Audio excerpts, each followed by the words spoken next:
শুধু দর্শক মণ্ডলী, যদি কেউ প্রেক্ষাগৃহের বাইরে এখনো থেকে থাকেন, আমি তাদেরকে অনুরোধ করছি প্রেক্ষাগৃহের অভ্যন্তরে এসে নিজের নিজ আসন গ্রহণ করার জন্য। আমাদের যারা স্বেচ্ছাসেবক রয়েছেন তাদেরকে অনুরোধ করব, বাইরে যদি কোনো দর্শক থেকে থাকেন তাদেরকে ভেতরে আসার জন্য বলতে হবে।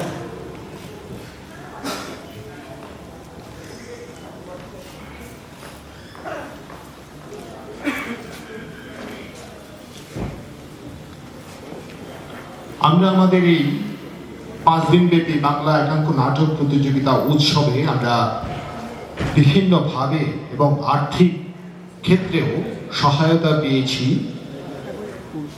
আমাদের ত্রিপুরা গ্রামীণ ব্যাংক থেকে। সেজন্য ত্রিপুরা গ্রামীণ ব্যাংকে আমাদের শিল্পবৃত্তির পক্ষ থেকে অনেক অনেক ধন্যবাদ। আমাদের মধ্যে উপস্থিত রয়েছেন ত্রিপুরা গ্রামীণ ব্যাংকের চেয়ারম্যান শ্রীযুক্ত সত্যেন্দ্র সিং মহোদয়।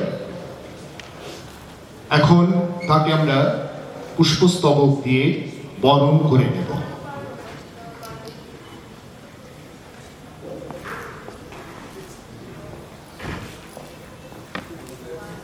ত্রিপুরা গ্রামীণ ব্যাংকের পাশাপাশি আমরা অন্য যাদের থেকে আর্থিক সহায়তা আমরা পেয়ে থাকি।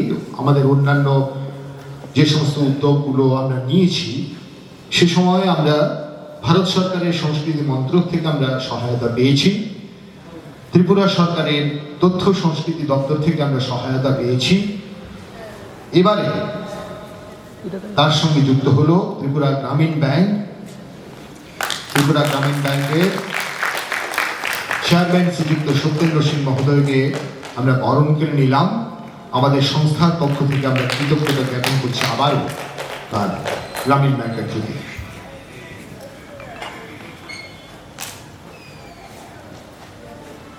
আলোচনার অনুষ্ঠানে আমরা প্রথমেই অনুরোধ করব ত্রিপুরা গ্রামীণ ব্যাংকের চেয়ারম্যান শ্রীযুক্ত সত্যেন্দ্র সিং মহোদয়কে কিছু বলার জন্য। I would request Mr. Satyendra Singh, Chairman, Tripura Gramin Bank, to say a few words.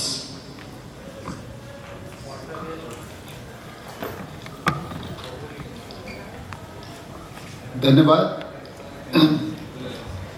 सभी को मेरा प्रणाम, शुभेच्छा। त्रिपुरा में एज ए चेयरमैन करीब 1.5 साल मेरे को हो गया यहाँ पे आए हुए, और आज पहला मौका है कि जो मैं आपके सामने खड़ा हूँ और इतना लाइव हमें नाटक देखने का मौका मिला। तो मैं अपने पूरे बैंक की तरफ से मंच पे आसीन जो वरिष्ठ माननीय अतिथिगण हैं, जो जजेज हैं, उन्होंने जो मेहनत किया इस प्रोग्राम को सक्सेस बनाने में, मैं अपने बैंक की तरफ से सभी को तहे दिल से धन्यवाद देना चाहता हूँ। प्लस इसके अलावा जो हमारी 9 टीमें यहाँ पे भाग ली नाटक में, और आज मेरे को भी ये सौभाग्य प्राप्त हुआ कि एक नाटक मैं लाइव देख सका, और उन्होंने इतना अच्छा परफॉर्म किया जो मेरे दिल को छू गया। तो मैं अपनी तरफ से पूरी नाटक मंडली को भी धन्यवाद देना चाहता हूं कि उन्होंने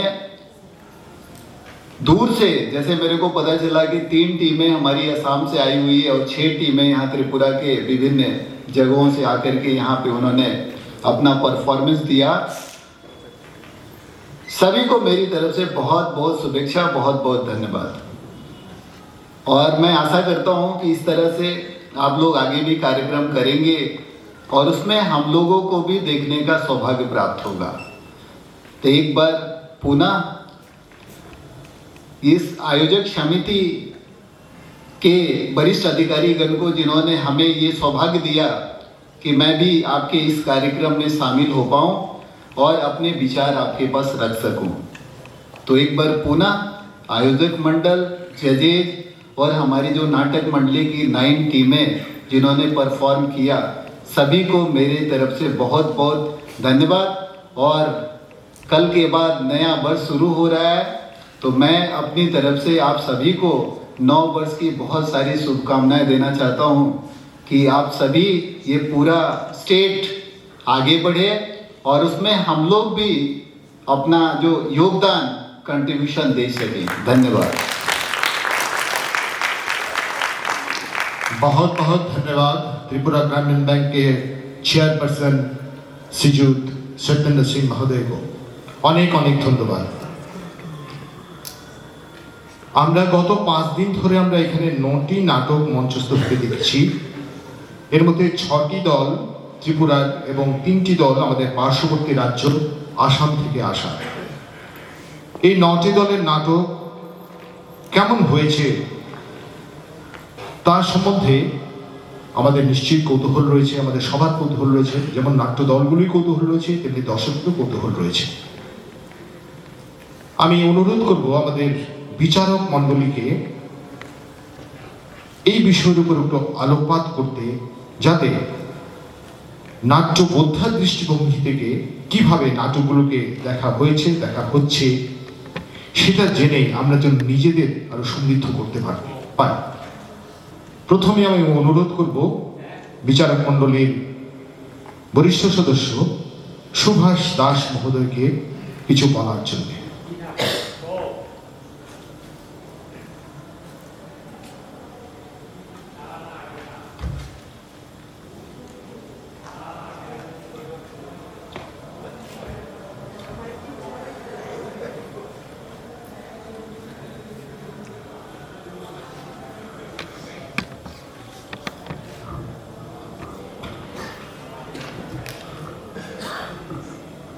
নমস্কার।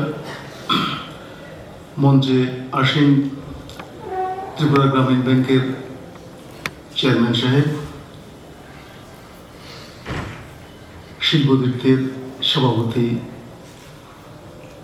কার্তিক বণিক মহোদয় এবং আমার সহযোগী নাট্য বন্ধুরা যারা শিল্পতীর্থ দেওয়া এই প্রতিযোগিতায় বিচারকের কাজ করেছেন, নাটক দেখার কাজ করেছেন, সুপ্রীতি ঘোষ এবং ডক্টর সঞ্জয় দেবনাথ। এছাড়া যেসব নাট্যদল এখানে অংশগ্রহণ করেছে সেই নাট্যদলের শিল্পী কলাকুশলী বন্ধুরা, আয়োজক শিল্পতীর্থের সদস্যরা যারা কদিন অশেষ পরিশ্রম করে 5 দিনের এই অনুষ্ঠানকে আজকের এই জায়গায় এনে দাঁড় করিয়েছেন, এবং অবশ্যই দর্শক মণ্ডলী, প্রিয় দর্শক মণ্ডলী, শ্রোতৃ মণ্ডলী, নাট্যমোদী নাট্য বন্ধুরা, 5 দিনের এই প্রতিযোগিতামূলক উৎসব, এটা উৎসব ও প্রতিযোগিতা দুটোই ছিল। 5 দিনের 9টি নাটক মঞ্চস্থ হয়েছে এখানে। প্রতিযোগিতার বিচারক হিসাবে শুরুতে যে কথাটি খুব খোলা মনে বলতে চাই সবিনয়ে, সেটা হলো যে আমরা 3 জন যারা বিচারকের দায়িত্ব, আরোপিত দায়িত্ব পালন করেছি, আমরা কেউ প্রাতিষ্ঠানিক নাট্য পণ্ডিত নই, আমরা পরীক্ষক নই, নাট্য শিক্ষকও নই প্রাতিষ্ঠানিকভাবে। হ্যাঁ, তবে দীর্ঘকাল নাট্য মঞ্চের সাথে, অভিনয়ের সাথে যুক্ত থাকার সুবাদে যেটুকু অভিজ্ঞতা এবং জ্ঞান অর্জন করেছি, তার ভিত্তিতে প্রত্যেক মানুষেরই, আমি বা আপনি সবারই একটা নিজস্ব বিচার করার ক্ষমতা থাকে। এটা সহজাত বিচার করার ক্ষমতা সবার মধ্যে আছে, আপনার মধ্যে আছে, আমার মধ্যে আছে। ভালো মন্দ, কোনটা ভালো কোনটা মন্দ, কোনটা খারাপ কোনটা ভালো, কোনটা সুন্দর কোনটা অসুন্দর, কোনটা উজ্জ্বল কোনটা অনুজ্জ্বল, এটা সাধারণভাবে সবাই বিচার করতে পারে যে কোনো বিষয়, এটা সহজাত। তো আমরা আমাদের এই সহজাত বিচার বিবেচনা বুদ্ধির সাথে, বোধের সাথে আমাদের এতদিনের অভিজ্ঞতার যে ছোট জ্ঞানটুকু আছে, তার মিশেলে এই 5 দিনের 9টি নাটকের ভালো মন্দ বিচার করার বা দেখার চেষ্টা করেছি। দেখার চেষ্টা করেছি, ভালো মন্দ লাগার, ঔজ্জ্বল্যের দিক এগুলো পরখ করার চেষ্টা করেছি।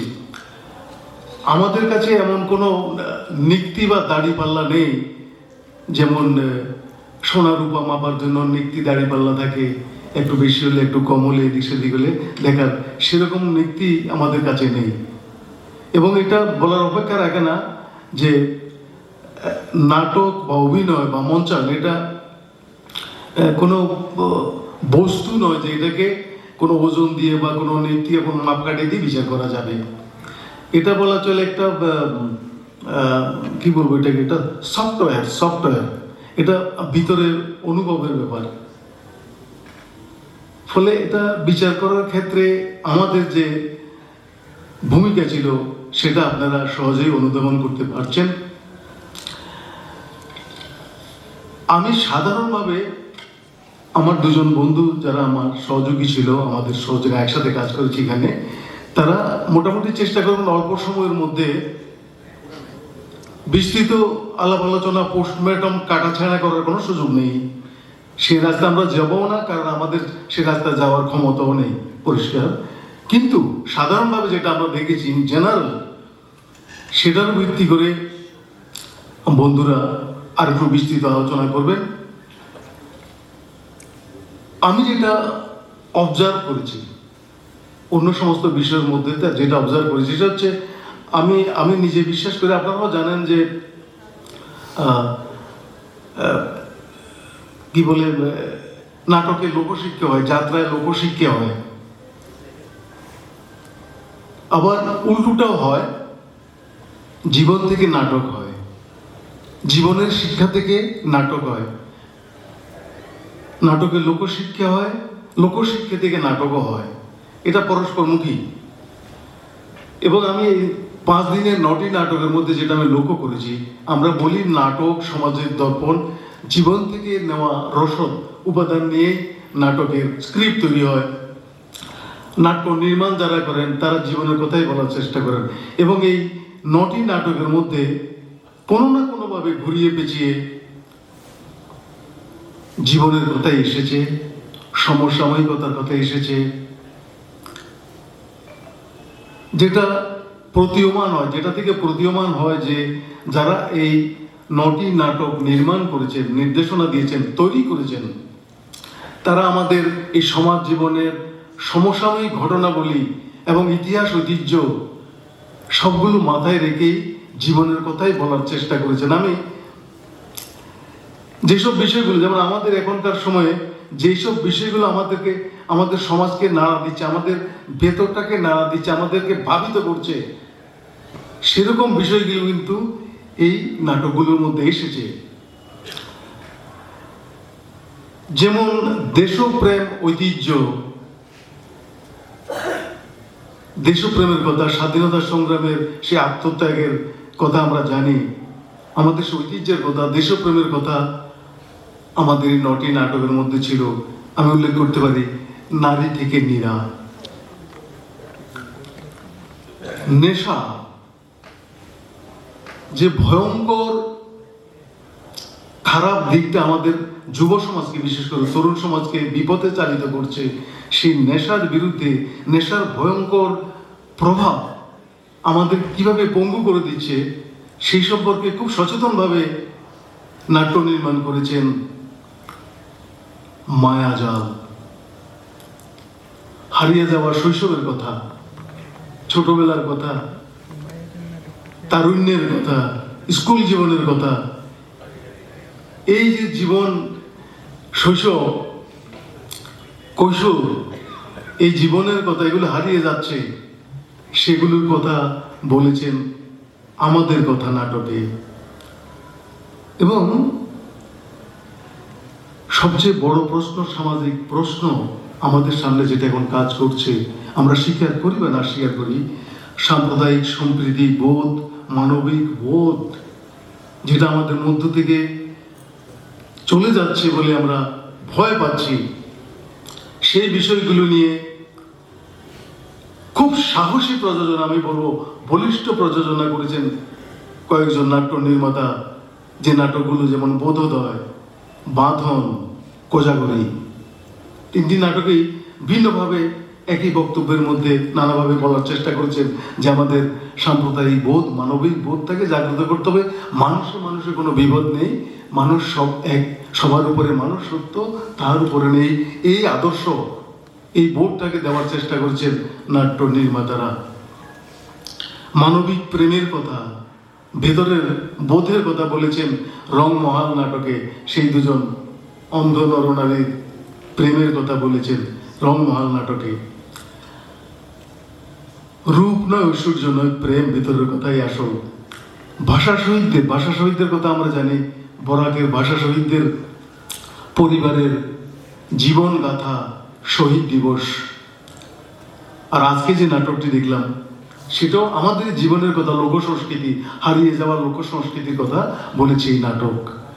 তো আমি যেটা সাধারণভাবে পর্যবেক্ষণ করেছি, দেখেছি যে এই 5 দিনের 9টি নাটকের মধ্যে আমাদের জীবনের নানা দিকের কথা, আমাদের ভাবনা চিন্তা, আমাদের সমসাময়িকতা, আমাদের বোধের কথা, আমাদের সমস্যার কথা, আমাদের সংকটের কথা বলার চেষ্টা করেছেন নাট্য নির্মাতারা।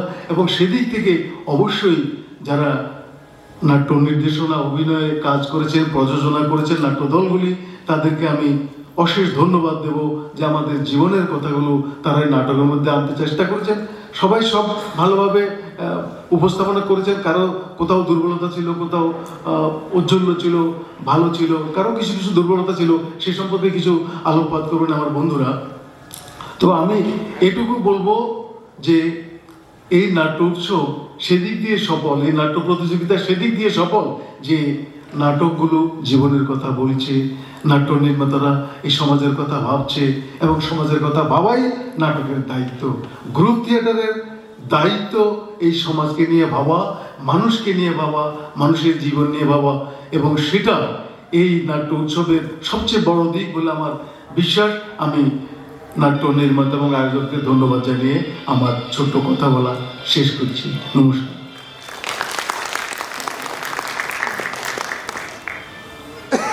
আমাদের চারপাশে ঘটতে থাকা সমকালীন ঘটনাবলী কিভাবে মানুষের জীবনকে প্রভাবিত করছে, নাট্যকর্মীরা, নাট্য নির্দেশকরা, নাট্যকাররা কিভাবে, কোন ভাবনায় জারিত হচ্ছেন তা নিয়ে সুন্দর আলোচনা করলেন বিচারক মণ্ডলীর অন্যতম সদস্য সুভাষ দাস।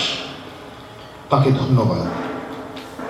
এখন আমি অনুরোধ করব বিচারক মণ্ডলীর অন্যতম সদস্য সুপ্রীতি ঘোষ মহাদয়াকে কিছু বলার জন্য।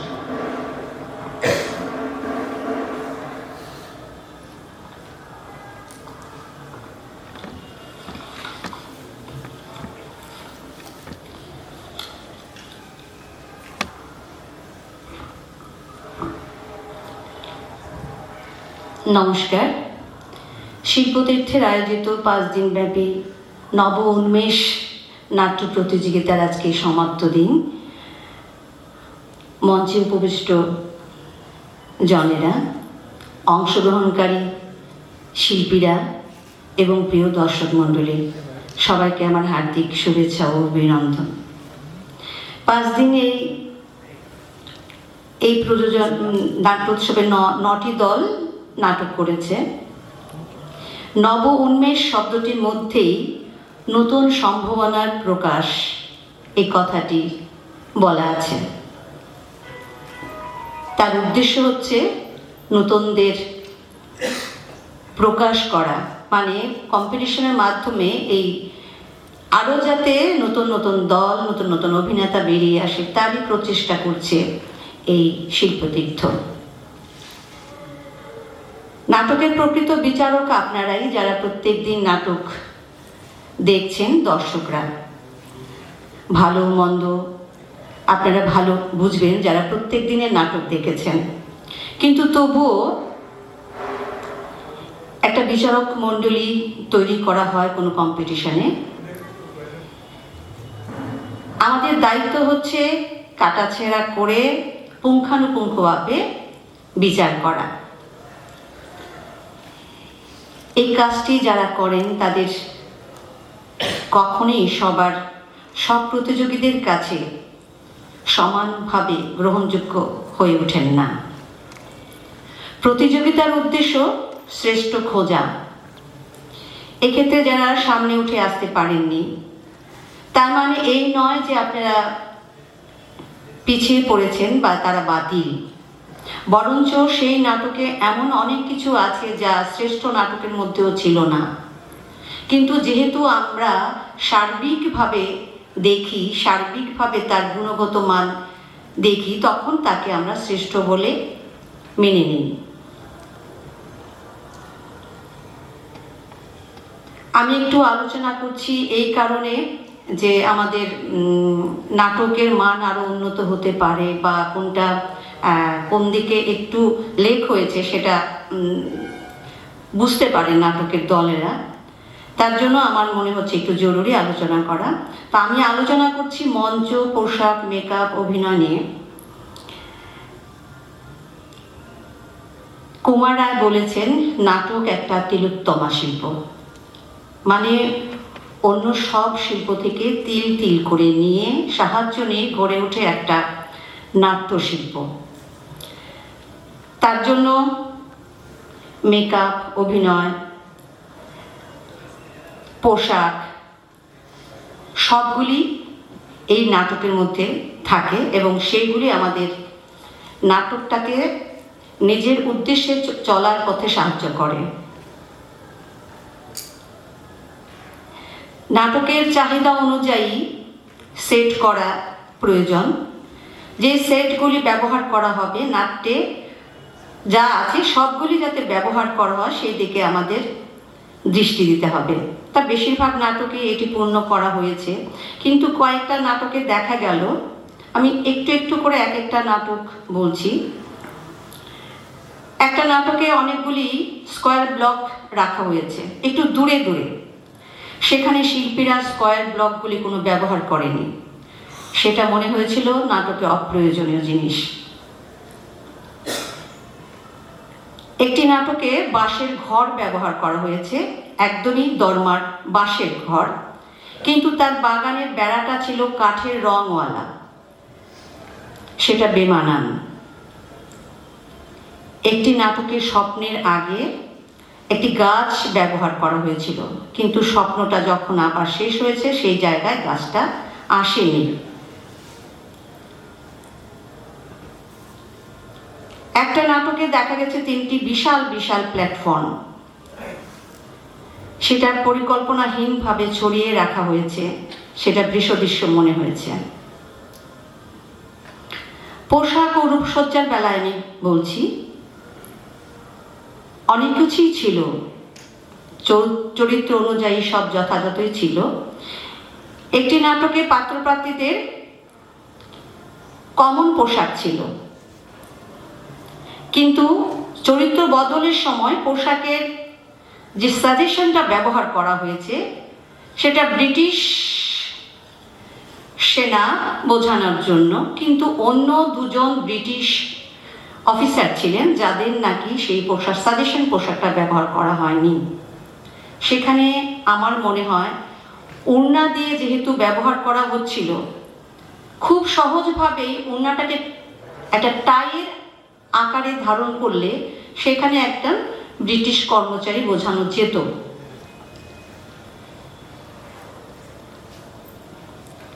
দুটি নাটকে দেখা গেল সময়ের ব্যবধানে বোঝাতে গিয়ে পার্শ্ববর্তী চরিত্ররা পোশাকের পরিবর্তন করেছেন, কিন্তু প্রধান যে চরিত্রগুলি আছে তারা কিন্তু সেই 1 বছর 2 বছর ধরেই একটা কাপড় ধুতি পরেই চালিয়ে গেছেন।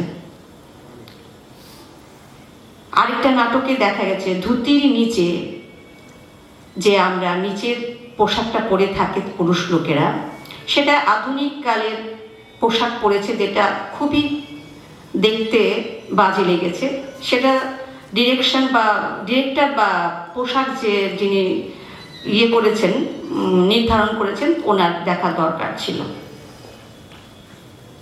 9টি নাটকের মধ্যে অনেকগুলি চরিত্র ছিল যাদের অভিনয় শৈলীতে মুগ্ধ হয়েছি আমরা। 3-4টে নাটকে শিশু শিল্পীদের তুখর অভিনয় আমাদের মন কেড়েছে, কিন্তু কয়েকটি বাস্তবধর্মী উপস্থাপনা লাউড অর্থাৎ অতি অভিনয় নাটকের বাস্তবতাকে নষ্ট করেছে। একটি নাটকে অভিনেতা অভিনেত্রী এতটাই টেনে টেনে সংলাপ বলছিলেন যা বাস্তব সম্মত নয়। অভিনেতা আঙুল তুলে অপেক্ষা করলেন কখন মিউজিকটি থামবে, তারপর তিনি তার ডায়লগটা বলবেন। সেটা বিশ্বাসযোগ্যতাকে নষ্ট করেছে। একটি নাটকে একজন অভিনেতা মঞ্চে প্রবেশ করছেন, আর মঞ্চ থেকে আরেকজন অভিনেতা বলছেন জুতোটা খুলে ভেতরে আসো, কিন্তু দেখা গেল ওনার পায়ে জুতো নেই। উনি মাইনে জুতো খুললেন এবং ঢুকলেন, কিন্তু সেই নাটকেই নানাহ প্রপস ব্যবহার হয়েছে। তাহলে জুতোটা কেন প্রপস ব্যবহার হলো না, সেটাও ভাবার বিষয়। আরেকটা বিষয় আমি বলি, ধর্মীয় ব্যাপারে কোনো চরিত্র বা সংলাপ বলার সময় খেয়াল রাখার দরকার সেই চরিত্রটাকে ফুটাতে গেলে এমন কোনো কাজ করতে নেই যাতে কারোর মনে আঘাত লাগে। সময় সংক্ষিপ্ত, তাই আমি খুব সংক্ষেপে এই কথাগুলি বললাম। আরেকবারও শিল্পতীর্থকে আন্তরিকভাবে অভিনন্দন জানাচ্ছি। এত সুন্দরভাবে এই 5 দিনের অনুষ্ঠানটি এনারা পরিচালনা করেছেন সুশৃঙ্খলভাবে। আমাদের আগরতলার অনেক দলকে এই দল থেকে শিক্ষা নেওয়া দরকার। নমস্কার সবাইকে।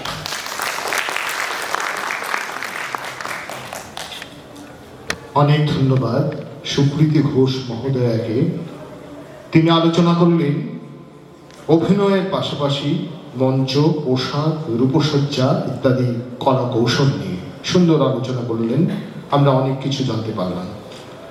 এখন আমি অনুরোধ করব বিচারক মণ্ডলীর তৃতীয় সদস্য ডক্টর সঞ্জয় দেবনাথ মহোদয়কে কিছু বলার জন্য।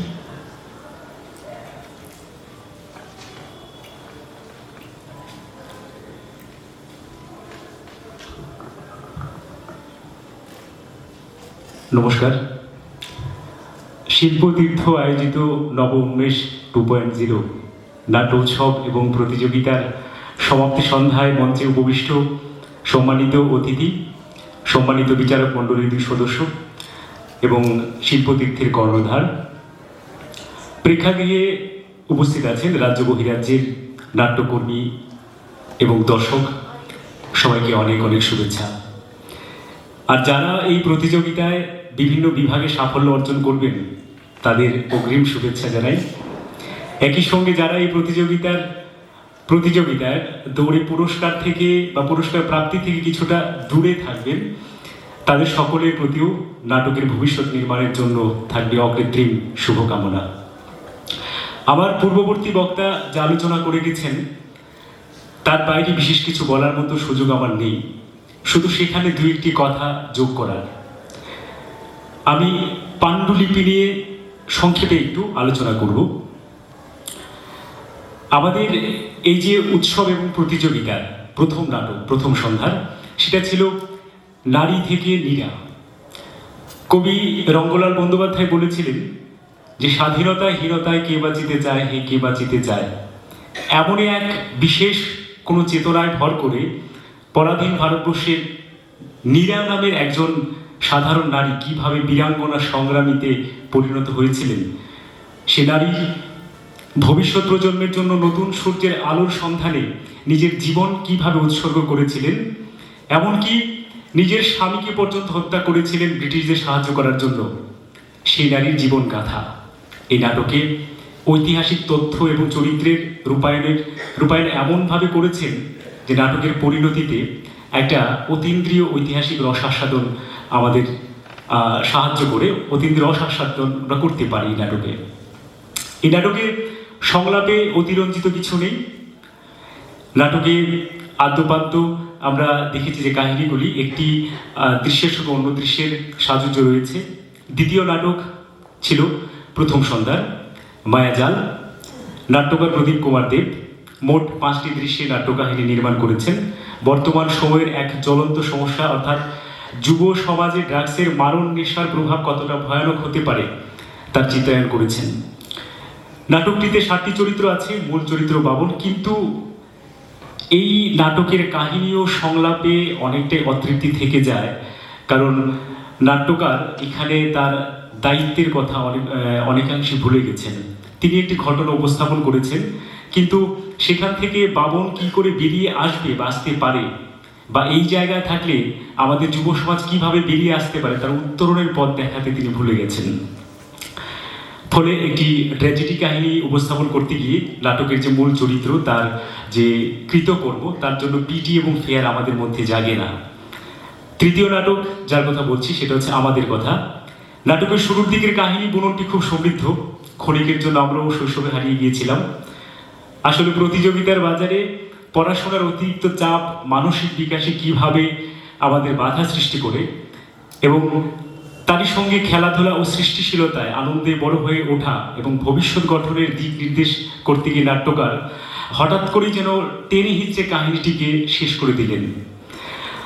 কিন্তু তাতে আরেকটু যদি কিছু সংযোজন করা যেত এবং কিছুটা কিভাবে শিশুরা সেখান থেকে বেরিয়ে আসতে পারে তার যদি বিবরণ নাট্যকার দিতে পারতেন বা ইঙ্গিতে বলতে পারতেন, তাহলে আমাদের আরেকটু সুবিধে হতো। এবং নাটকের পরিণতিতে দেখা যায় যেখানে নাট্যকার খেলাধুলাকে সৃষ্টিশীলতার জায়গা দিয়েছেন, সেখানে একটি শিশু তার পিতার কাছে ভিডিও গেমের আর্জি করে এবং পিতা তাতে সহমত পোষণ করে, এবং এই জিনিসটি একটু বেমানান বলে মনে হয়েছে নাট্যকাহিনীর গাঁথনিতে, এবং সংলাপ রচনায় তেমন কোনো শক্ত গাঁথনি দেখা যায়নি। চতুর্থ নাটক যেটা আমি আলোচনা করছি সেটা হচ্ছে নাট্যকার রতন দাশগুপ্তের বোধোদয়। নাটকের সংলাপ এবং কাহিনী বুননটি বেশ সমৃদ্ধ। কোনো কালে কোনো এক চণ্ডীদাস বলেছিলেন, যেটা আমার আগের বক্তা বলেছেন, যে সবার উপরে মানুষ সত্য, তাহার উপরে নাই। এই চেতনায় হিন্দু মুসলমান সংস্কৃতির কথা বলতে গিয়ে কৌশলে নাট্যকার এখানে একটি নতুন তত্ত্ব আমাদের সামনে তুলে ধরেছেন। কি সেই তত্ত্ব? যেখানে আমরা গোটা বিশ্বে নারীবাদের কথা বলি, সেখানে নারীদের মতো পুরুষরাও কোনো কোনো অংশে নির্যাতিত। হাস্যরসের ফল্গুধারায় নাট্যকার সেই কথাটি বলতে চেয়েছেন এই নাটকে, কিন্তু সেই তত্ত্বের প্রতিষ্ঠা তিনি করেননি, যদিও সেটা নাট্যকারের উদ্দেশ্য ছিল না। নাট্যকারের উদ্দেশ্য ছিল প্রেম প্রতিষ্ঠা। এই নাটকে একটি চমক আছে। চমকটি হলো নাট্যকার যেভাবে কাহিনীর বুননটি করেছেন, শুরু থেকে মনে হয়েছিল যে এই একটি হিন্দু ছেলের সঙ্গে হয়তো একটি মুসলমান মেয়ের প্রেমের সম্পর্ক তৈরি করবেন, কিন্তু নাটকের পরিণতিতে দেখা গেল সম্পূর্ণ ভিন্ন। হ্যাঁ, তিনি প্রেমের সম্পর্ক তৈরি করেছেন ঠিকই, কিন্তু সেই প্রেম ছিল সৌভ্রাতৃত্বের এবং ছিল স্নেহের। তো এই নাটকটি আমাদের সাধারণ যে চিন্তার বাঁধ, সেটা ভেঙে একটা ভিন্ন চেতনার উন্মেষ ঘটায়। পঞ্চম যে নাটকটি, তা ইচ্ছে ডানার বাঁধন। নাট্যকার স্বরূপ ঘোষ।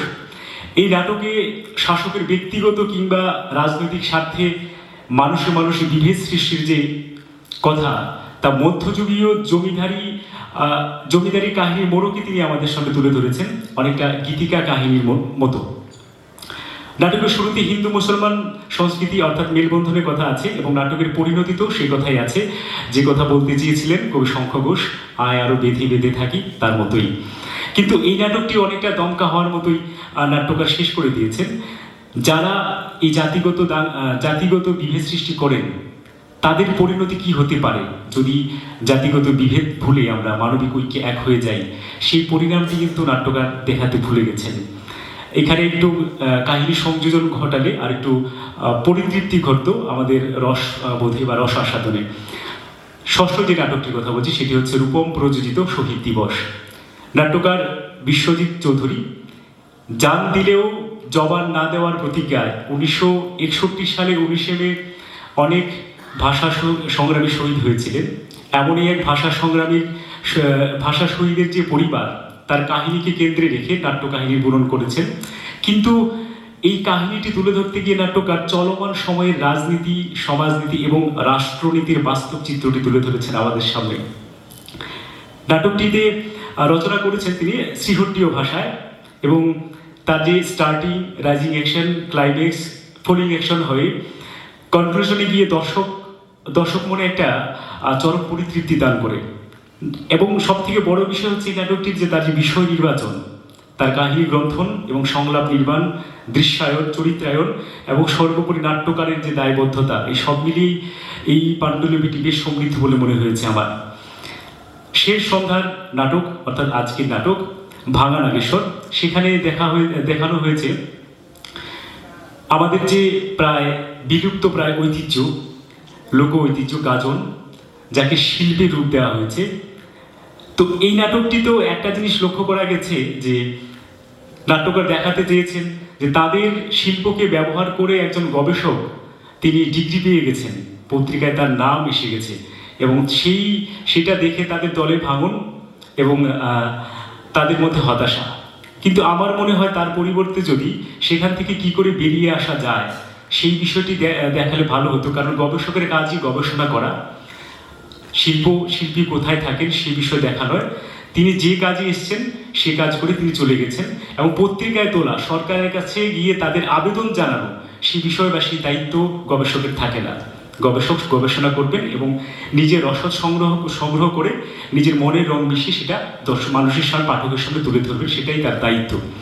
তো কাহিনীটিও অনেকটা দৃশ্য পরম্পরায় বা সংলাপ রচনায় অনেকটাই আরেকটু অগ্রসর হতে পারতো, আরেকটু মজবুত হতে পারতো। এই ছিল আমার আলোচনার বিষয় পাণ্ডুলিপি নিয়ে। আমি দুটো নাটক আলোচনায় বাদ দিয়েছি, কারণ সেই দুটো নাটক ছিল প্রিন্টেড। আমাদের আলোচনায় বা প্রতিযোগিতায় যে নাটকগুলি আসবে সেগুলি মূলত স্ক্রিপ্টেড হতে হবে, প্রিন্টেড নয়। তো আমার আলোচনার শেষে শিল্পতীর্থকে আমি অনেক ধন্যবাদ জানাই, কারণ এ কাজে তারা বরিষ্ঠ ব্যক্তিদের মাঝে আমাকে যোগ্য মনে করেছেন। আমি তাদের কাছে অনেক অনেক ঋদ্ধ।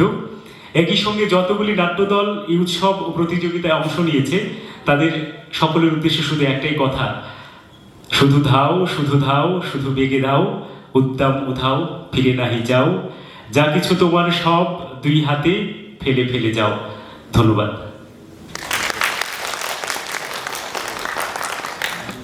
অনেক ধন্যবাদ ডক্টর সঞ্জয় দেবনাথকে। তিনি অত্যন্ত সমৃদ্ধ আলোচনা করলেন। যে সমস্ত নাটক স্থানীয় পাণ্ডুলিপির ভিত্তিতে এখানে অভিনীত হয়েছে সেগুলির পাণ্ডুলিপির বিষয়বস্তু এবং গ্রন্থনা নিয়ে তিনি খুব ভালো আলোচনা করলেন। এবারে এই আলোচনা অনুষ্ঠানে সমাপ্তি ভাষণ দেবার জন্য আমি অনুরোধ করছি শিল্পতীর্থের সভাপতি শ্রী কার্তিক বণিক মহোদয়কে।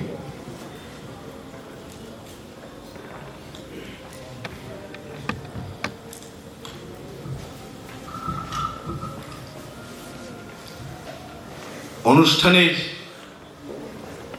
শেষ লগ্নে এসে আমার দায়িত্ব ধন্যবাদ জানানো। সবাইকে ধন্যবাদ জানিয়ে দিতে পারলেই শেষ হয়ে যেত, কিন্তু দুটো কথা না বললেই তো নয়, কারণ অন্তরে অনেক কথা রয়েছে, সব কথা বলা যাবে না, বলা সম্ভব না, কারণ এরপরেই আমরা প্রতীক্ষা করছি ফলাফল ঘোষণার। তবু যে দুটো কথা না বললে নয় সেটি হচ্ছে এই যে আমাদের নব উন্মেষ, নতুন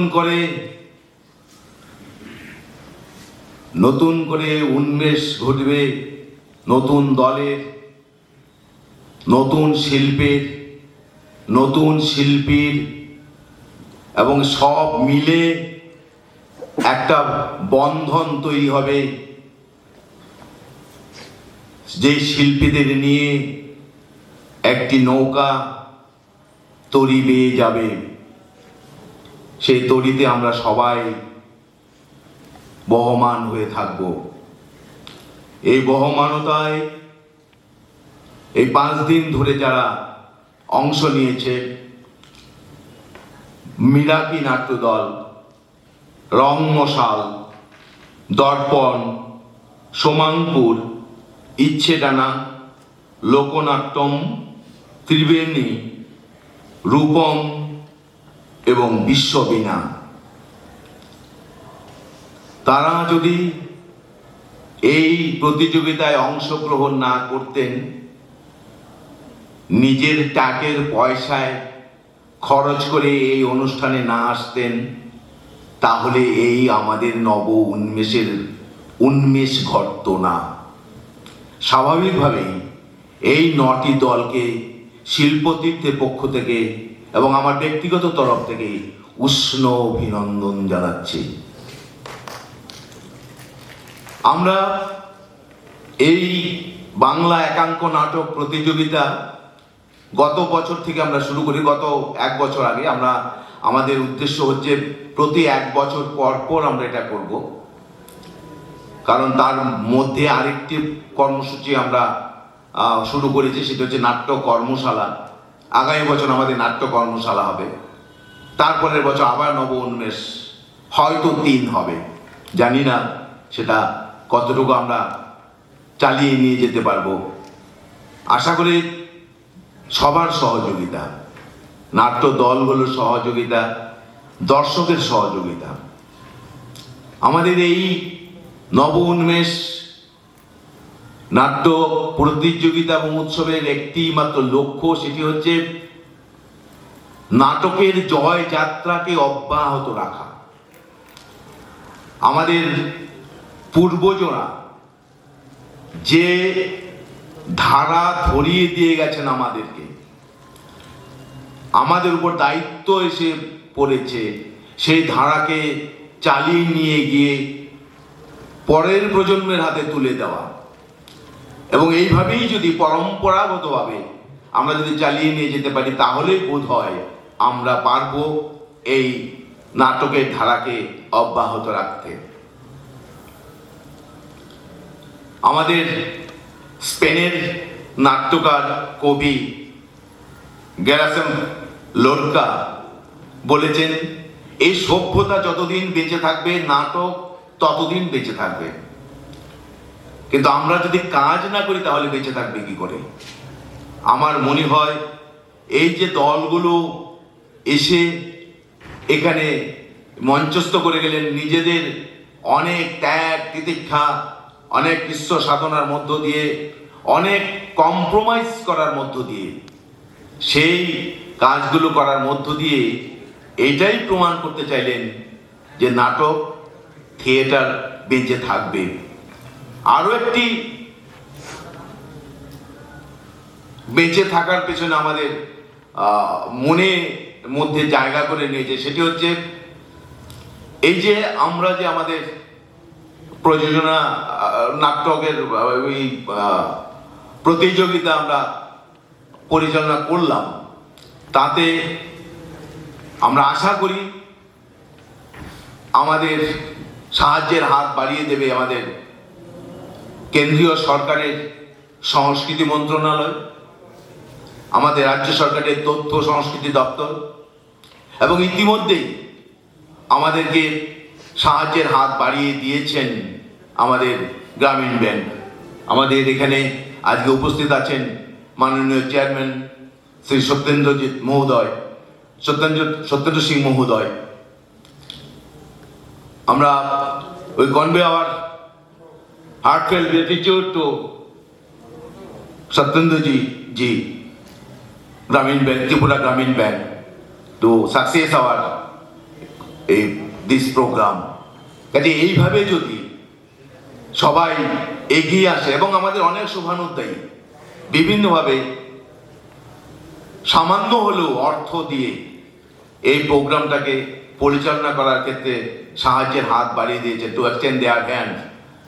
কাজেই এটাও আমাদের একটা প্রেরণা যে এই কর্মসূচিগুলো আমরা চালিয়ে নিয়ে যেতে পারবো। আমাদের নিজস্ব কর্মসূচিও আছে। আমরা প্রতি বছর আমাদের শুরু হয় ওয়ার্ল্ড থিয়েটার ডে অবজার্ভ করার মধ্য দিয়ে। 27শে মার্চ বিশ্ব নাট্য দিবস। আমরা যখন প্রথম থিয়েটারে আসি তখন আমরা জানতাম না যে আমাদের নাট্যকর্মীদের জন্য রাষ্ট্রসংঘ একটি দিবস হিসেবে নির্বাচন করেছেন। এই দিবসটি বিশ্বব্যাপী পালিত হয়। অনেক পরে আমরা জানলাম যে আমাদের নাট্যকর্মীদের জন্য একটি দিন নির্ধারিত হয়েছে 27শে মার্চ বিশ্ব নাট্য দিবস। তার অনেক প্রেক্ষাপট, কেন বিশ্ব নাট্য দিবস, সেও আরেক সৌভ্রাতৃত্বেরই নিদর্শন। সৌভ্রাতৃত্বের নাট্যকার, নাট্য পরিচালক, নাট্যকর্মীদের মধ্যে একটি ভ্রাতৃত্ব বোধ জাগিয়ে তোলার এই যে প্রচেষ্টা, তার জন্যই বিশ্ব নাট্য দিবস আজকে সারা পৃথিবীতেই পালিত হচ্ছে। প্রায় সব দেশে, প্রায় 127টি দেশ তার সদস্য ইন্টারন্যাশনাল থিয়েটার ইনস্টিটিউটের। ভারত বহুদিন আগেই তার সভ্যপদ নিয়েছেন, কিন্তু আমাদের এই প্রত্যন্ত রাজ্যে আমরা অনেক পরে জেনেছি। আমরা 2005 সাল থেকে ওয়ার্ল্ড থিয়েটার ডে আমরা অবজার্ভ করা শুরু করি এবং 2008 সাল থেকে একজন ইয়াং ট্যালেন্টকে আমরা প্রতি বছরের জন্য একজন নির্বাচন করি। ফলে সেই দিন থেকে আমরা আমাদের বিশ্ব নাট্য দিবস আমরা উদযাপন করে আসছি। সেখানেও বার্তা একটাই, যে শান্তির জন্য, সম্প্রীতির জন্য, সৌহার্দ্যের জন্য আমরা নাট্যকর্মীরা রাস্তায় আছি, নাটক মঞ্চস্থ করি, মানুষের কথা বলে মানুষের কাছে নাটককে নিয়ে যাই। তারপরে আছে আমাদের নিজস্ব নাটক। এবছরও আমরা আমাদের প্রযোজনা, নতুন প্রযোজনা নিয়ে আমরা নেমেছি এবং এবছরে নির্ধারিত এই নব উন্মেষ। স্বাভাবিকভাবেই আমরা এই 5 দিন নব উন্মেষকে চালিয়ে নিয়ে যাওয়াতে আমাদের দীর্ঘ বাধা, অনেক বিপত্তি, অনেক কিছু এসেছে। সেসব কাটিয়ে আমরা শেষ করতে পারছি আপনাদের সহযোগিতায়। যে নাটকের দলের নামগুলো বললাম, সবাই পুরস্কার পাবেন না, সবাই শ্রেষ্ঠত্বের জায়গায় যাবে না। আমরা স্কুলে একটি ক্লাসে 50, 60, 100 জন ছাত্রছাত্রী পরীক্ষায় বসে প্রথম হয় একজন। স্বাভাবিকভাবে আমরা জানি যে একজনই প্রথম হবে, কিন্তু পাস করে সবাই। ফলে পাশের হার 100তে 100, পুরস্কারের জন্য 3 জন।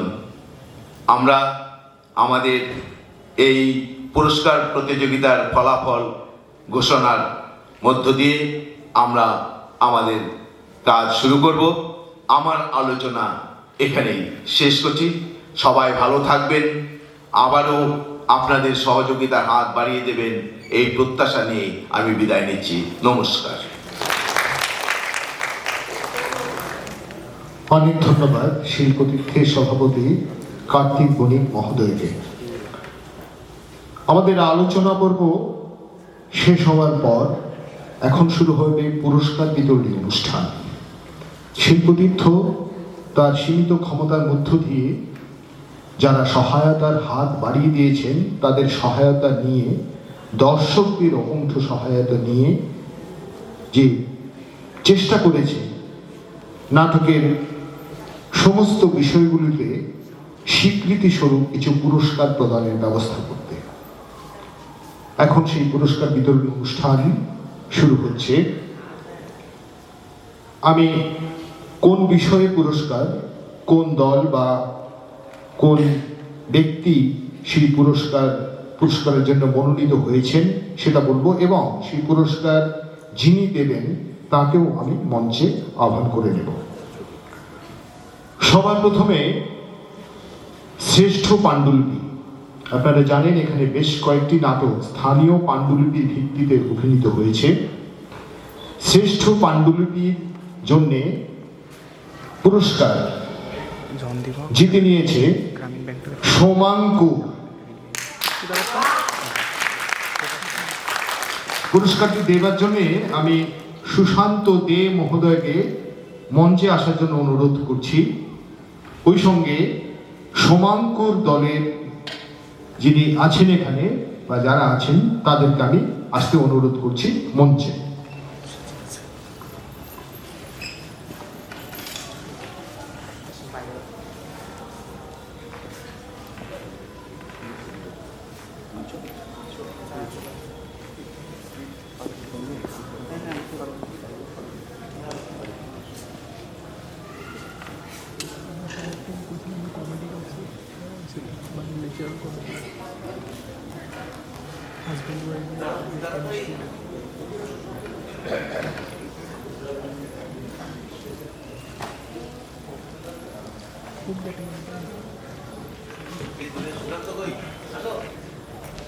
সোমাঙ্কুর দলের হাতে শ্রেষ্ঠ পাণ্ডুলিপি পুরস্কার তুলে দিচ্ছেন শিল্পতীর্থের সম্পাদক সুশান্ত দে।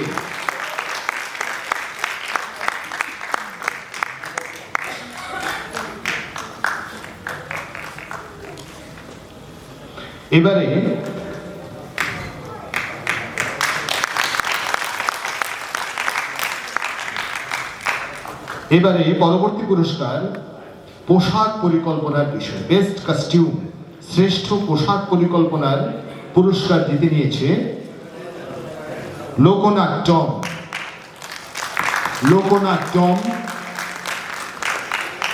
এবং এই পুরস্কার তুলে দেবেন শিল্পতীর্থের অন্যতম বলিষ্ঠ সদস্যা ইন্দিরা সরকার। আমি ইন্দিরা সরকারকে মঞ্চে আসার জন্য অনুরোধ করছি। ওই সঙ্গে লোকনাট্যম দলের যিনি বা যারা এখানে রয়েছেন তাদের আসতে অনুরোধ করছি।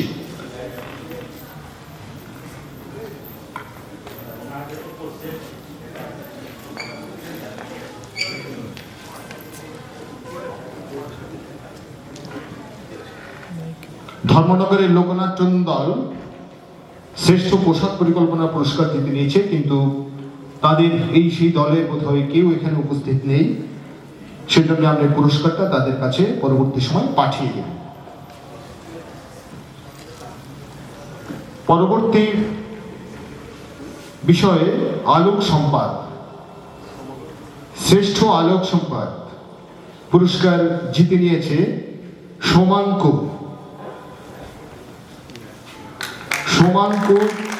দল শ্রেষ্ঠ আলোক সম্পাদক পুরস্কার জিতে নিয়েছে। আমি এই পুরস্কার দেবার জন্য আগরতলার বিশিষ্ট আলোক শিল্পী প্রদীপ দাস মহোদয়কে মঞ্চে আসার জন্য অনুরোধ করছি। ওই সঙ্গে সোমাঙ্কুর দলের প্রতিনিধিদের মঞ্চে এসে পুরস্কার গ্রহণের জন্য অনুরোধ করছি।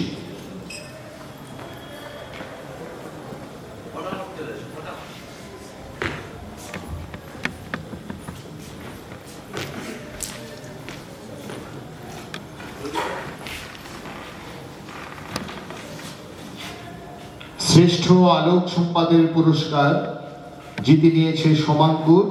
পুরস্কার প্রদান করছেন প্রদীপ দাস।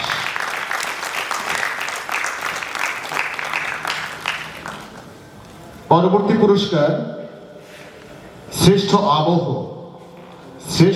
আবহ পুরস্কার প্রদান করবেন শিল্পতীর্থের আবহ শিল্পী গৌরব বণিক। এবং এই পুরস্কার জন্য মনোনীত হয়েছে রং মশাল। শ্রেষ্ঠ আবহের জন্য মনোনীত হয়েছে রং মশাল নাট্য দল।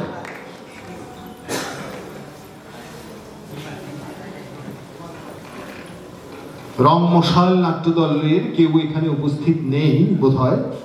আমরা এই দলের পুরস্কার আমরা পরবর্তী সময়ে তাদের কাছে পাঠিয়ে দেব। পরবর্তী পুরস্কার শ্রেষ্ঠ মঞ্চসজ্জা পুরস্কার দেবে শিল্পতীর্থের সদস্য রূপম বণিক মান্টু। তাকে আমি মঞ্চে আসার জন্য অনুরোধ করছি। ওই সঙ্গে পুরস্কারটি জিতে নিয়েছে ধর্মনগরের লোকনাট্যম। শ্রেষ্ঠ মঞ্চসজ্জার পুরস্কারের জন্য মনোনীত হয়েছে ধর্মনগরের লোকনাট্যমের কেউ এখানে উপস্থিত নেই সম্ভবত। তাদের পুরস্কারটা আমরা পরবর্তী সময় পাঠিয়ে দিব। এরপরে রয়েছে শ্রেষ্ঠ রূপসজ্জার পুরস্কার দেওয়ার জন্যে আমরা মুকুল রায়, বিশিষ্ট রূপসজ্জা শিল্পী মুকুল রায় মহোদয়কে বলছি। এবং পুরস্কার জিতে নিয়েছে ধর্মনগরের লোকনাট্যম। সেখানকার কেউ বোধহয় এখানে উপস্থিত নেই। আমরা পরবর্তী সময় তাদের পুরস্কার যথাস্থানে পাঠিয়ে দেব। এবারে শ্রেষ্ঠ শিশু শিল্পীর পুরস্কার জিতে নিয়েছে দর্পণ নাট্য দলের ছোট্ট অভিনেতা কৃষ্ণেন্দু দেবনাথ। সে বন্ধু এবং ফুল চরিত্রে অভিনয় করেছে। তো এই অভিনেতাও আজকে আমাদের মধ্যে এখানে উপস্থিত নেই। যদি দর্পণ নাট্য দলের কেউ উপস্থিত থেকে থাকেন পুরস্কার গ্রহণ করতে পারেন। পুরস্কার দেবার জন্য আমি অনুরোধ করব আমাদের শিল্পতীর্থের অন্যতম শিল্পী সুকন্যা দেকে কিন্তু এখানে যিনি পুরস্কার নেবেন তিনি এখানে উপস্থিত নেই। কৃষ্ণেন্দু দেবনাথ পুরস্কার জিতে নিয়েছে। এরপরে আমরা চলে যাচ্ছি শ্রেষ্ঠ অভিনেত্রী পর্যায়ে। শ্রেষ্ঠ অভিনেত্রী আমরা প্রথম, দ্বিতীয়, তৃতীয় তিনটি পুরস্কার আমরা এখানে প্রদান করব। শ্রেষ্ঠ অভিনেত্রী তৃতীয় পুরস্কার জিতে নিয়েছেন রূপম নাট্যগোষ্ঠীর সীমা পুরকায়স্থ। সীমা পুরকায়স্থ রূপম নাট্যদল শিলচরের সীমা পুরকায়স্থ, তিনি আশুর মা চরিত্রে অভিনয় করেছেন।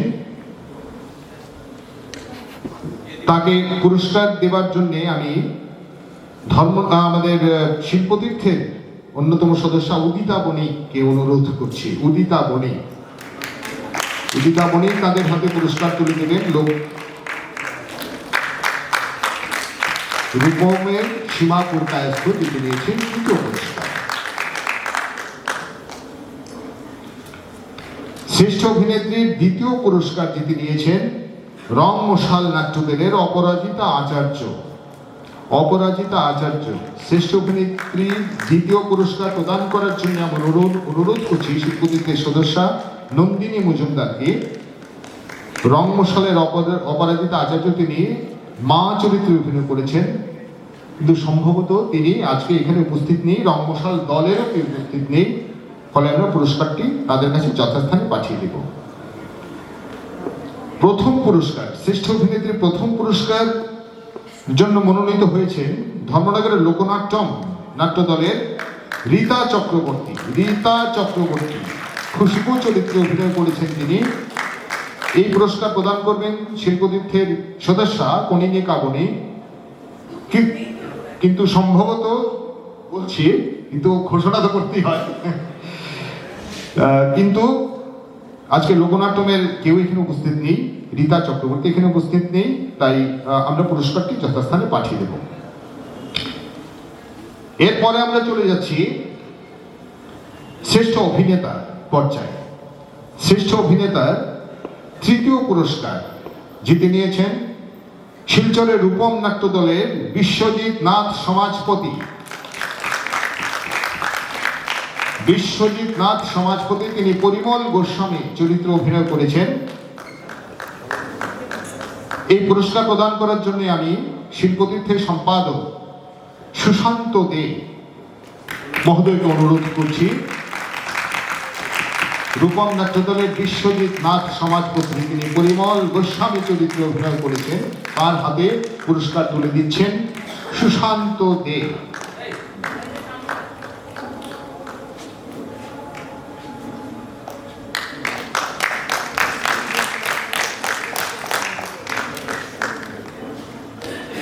শ্রেষ্ঠ অভিনেতা এই পর্যায়ে দ্বিতীয় পুরস্কার জিতে নিয়েছেন রূপম দলের বিশ্বজিৎ দত্ত। রূপম নাট্যদলের বিশ্বজিৎ দত্ত তিনি নান্টু চরিত্রে অভিনয় করেছেন। এই পুরস্কার তুলে দেবেন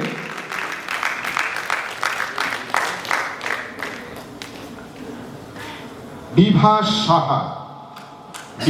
সাহা শিল্পতীর্থের সদস্য, তাকে অনুরোধ করছি পুরস্কারটি তুলে দেওয়ার জন্য।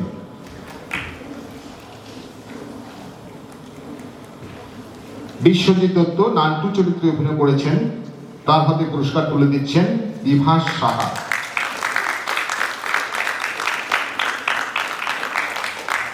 শ্রেষ্ঠ অভিনেতা প্রথম পুরস্কার জিতে নিয়েছেন ধর্মনগরের লোকনাট্যম দলের অভিজিৎ চক্রবর্তী।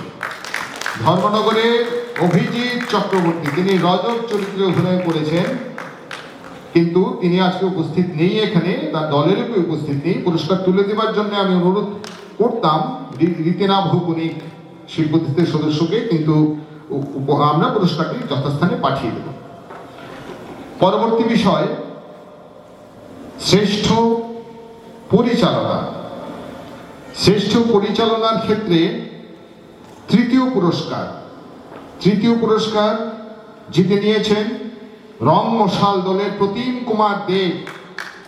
শ্রেষ্ঠ পরিচালনার তৃতীয় পুরস্কার জিতে নিয়েছেন প্রতিম কুমার দেব। পুরস্কারটি দেবেন উত্তম সিংহ, শিল্পতীর্থের সদস্য উত্তম সিংহ কিন্তু রঙ্গসব দলের কেউ এখানে আসেননি, আজকে উপস্থিত নেই, সেজন্য আমরা পুরস্কারটি দিতে পারছি না, আমরা যথাস্থানে পাঠিয়ে দেব। শ্রেষ্ঠ পরিচালনায় দ্বিতীয় পুরস্কার জিতে নিয়েছেন ইচ্ছেদানা, ধর্মনগরের ইচ্ছেদানা নাট্যদলের স্বরূপ ঘোষ।